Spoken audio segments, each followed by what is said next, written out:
As a child, my family, Dad, my little brother Jonathan, and I were extraordinarily lucky. Not rich lucky. No, our house was modest and square, 3 bedrooms, 2 baths, a living room with a small red couch and Dad's brown recliner, and a kitchen with a laundry closet and glass-paned French doors leading to the backyard. While Dad stressed how fortunate we were to have had the house for so long, and often emphasized that it was to be passed down to me or Jonathan so that we could raise our kids the right way, our luck did not come from a nice family home. Not from great friends or a supportive community either. We weren't lucky in the ways you can be proud of. Our luck appeared exactly when we needed it, when we were behind on rent or swamped with medical bills, but it lived in the places we'd rather not go, the piss-stained bathroom floors of public restrooms, where Dad found lost wads of cash, in the rooms of distant family members we'd never met, in the incompetent minds of utility employees who sent us large refunds for money we weren't owed the summer I turned 10. Our house was broken into and robbed while we were visiting Grandma and Grandpa. Out of town. The thieves took nearly everything, the living room TV, my PlayStation, even the microwave. The police dusted for fingerprints and took an inventory of everything we were missing, but they didn't seem very confident in solving the case, and we didn't have much hope.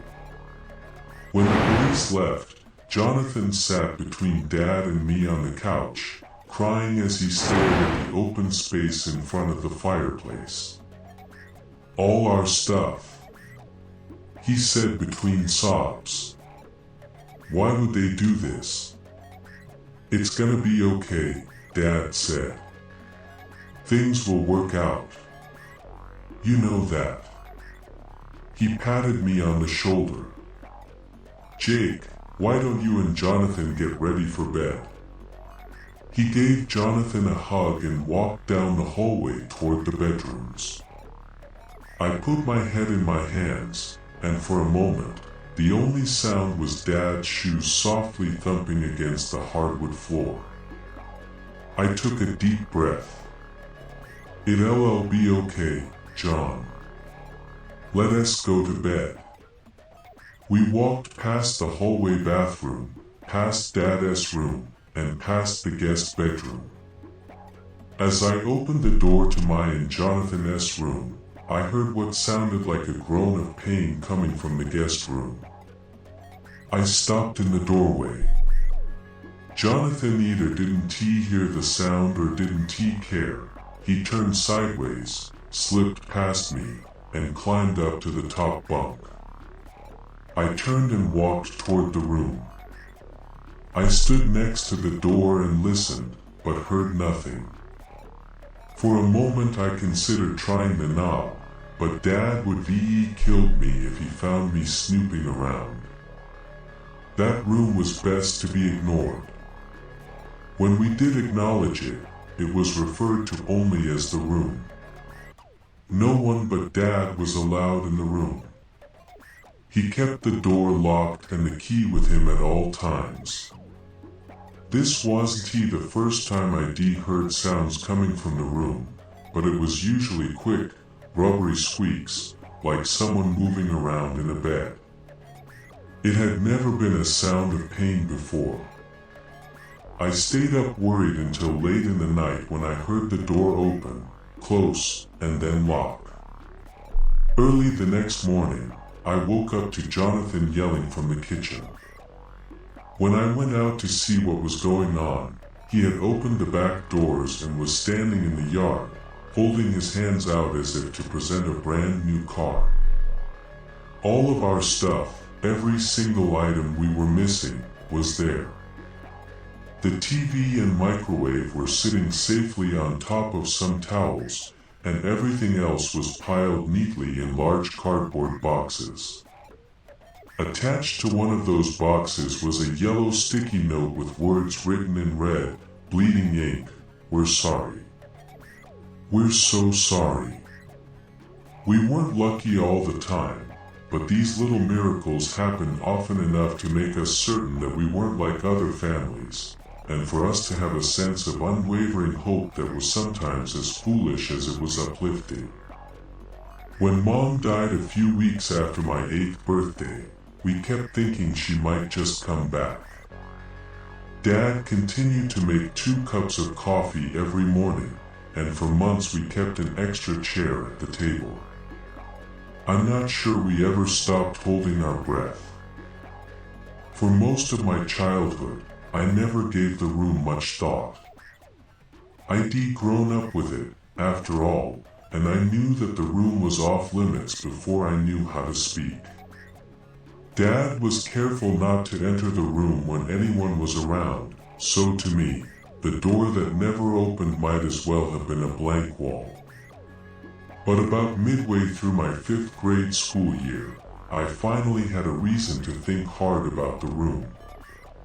Jonathan and I were doing our homework at the dining room table while Dad made dinner in the kitchen. I was struggling with a long division worksheet. Jonathan, being in 3rd grade, was working on addition and subtraction. A few minutes into homework time, I felt a sharp poke at my side. I turned to my left and looked at Jonathan. He was squinting hard and held his face about an inch above his worksheet, one hand holding a pencil poised to mark an answer while the other rubbed his chin. "Don't poke me," I said.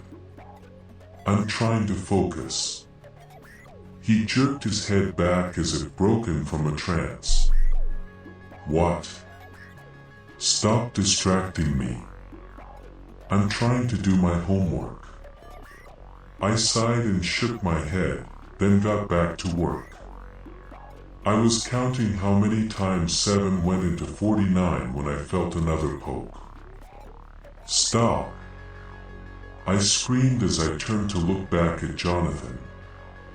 He was in that same pose again, but this time he was struggling to hold in a smile. "Stop what?" "Poking me. I'm trying to do my homework." "Me too," he said. "Stop distracting me. You're not even doing anything." "Yes, I am." I grabbed the paper away from him and held it up to his face. "Then how come all the questions are already answered?" "Give that back."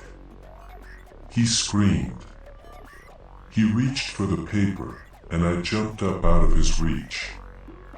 He went to chase me, but as he hurried to stand, he pushed the chair he was sitting in back. It fell to the floor with a bang. "Jake! Jonathan! What the hell was that?" Dad yelled from the kitchen. A moment later, he entered the dining room as Jonathan was frantically pushing the chair back into place. "What the hell happened?" Jonathan stumbled on his words. "I was trying to. He took my home. He kept poking me." I said, "Nah. He did. And I asked him to stop, but he wouldn't." Dad put his hands over his eyes and sighed deeply. "Be quiet and go finish your homework in your room. I don't want to hear another peep out of either of you." In our room, Jonathan did everything he could to annoy me. He poked me, made farting sounds with his armpits, and sang random, annoying songs. He knew I couldn't retaliate without getting us both in trouble. By the time Dad called us for dinner, I had about lost my patience. I just wanted some damn peace and quiet. Dinner was meatloaf and mashed potatoes. The same recipe Mom used to make, but it was a sad imitation, like a Gordon Ramsay microwave meal. The meatloaf was slanted to one side and the potatoes were chunky. I would be cried if I wasn't he so angry at Jonathan. I looked at Dad, who was funneling mashed potatoes into his mouth with one hand and scrolling on his phone with the other. I tried to think of how I could broach the subject without pissing him off. I considered coming right out and asking if I could sleep in the extra bedroom, but I thought he might question how I knew what was behind the door. I didn't really, but a bedroom seemed like a sure enough guess. Then, I considered simply asking what was in the room. But what if he thought I was being too nosy? Finally, I decided that my best bet was to feign innocence, present my problem, and hope that he offered a solution. I really wish we had an extra bedroom, I said, then glanced up at him. He was staring straight at me, eyes narrow and his mouth a flat line. Sarcastic little shit, he grumbled. No, I just wish I had my own room for homework. You can't have the room, he said. What is wrong with it? Jonathan asked. Don't question me, Dad said. No more questions.